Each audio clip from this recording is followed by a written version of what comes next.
COVID-19 snakebit the economy 1 year ago, infecting most sectors instantly with its venom. Labor markets typically react to such a shock with a lag, the poison taking longer to take effect. Not this time. The job count swooned in sync with the rest of the economy and remained groggy for a lot longer. Now, February brought welcome news.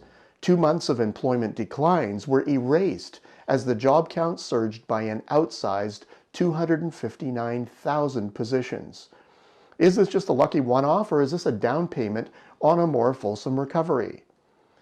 Days before the pandemic hit, industry was complaining loudly about the lack of labor in the Canadian economy. Not just the skill stuff, pretty much everything. The unemployment rate was flying below the treetops, hitting 5.6% in January 2020, which, aside from its momentary 2008 dip into the same airspace, was last seen there in the early 1970s. Now, normally, a clutch-and-grab labor market doesn't let folks go too easily.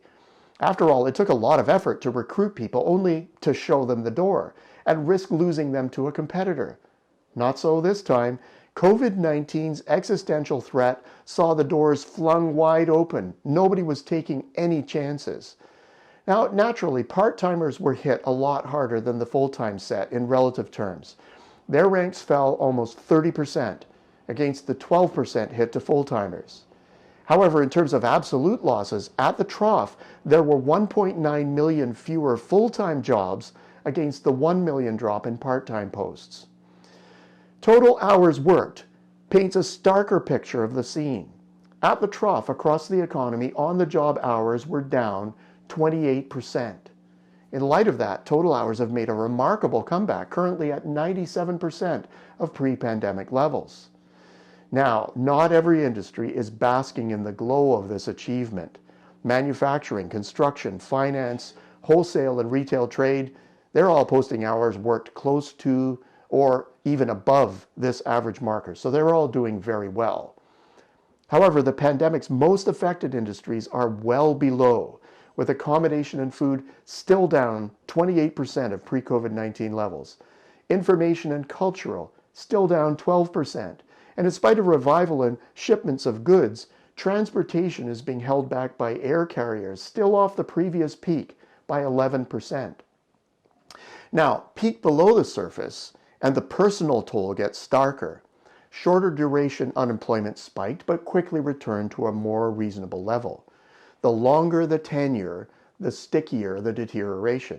In fact, the long-term unemployed, those at 27 weeks or more, are at a share of unemployment not seen for about 25 years, with no improvement seen in that series thus far. Not surprisingly, youth are more affected than the rest of the labor force. Unemployment rates are always much higher for youth, and what happened after COVID-19 hit was diabolical.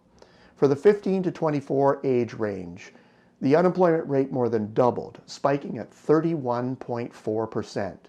That's depression level by any measure. The February job market result is a strong indication of the economy's ability to rebound. In terms of hours worked, services dominated.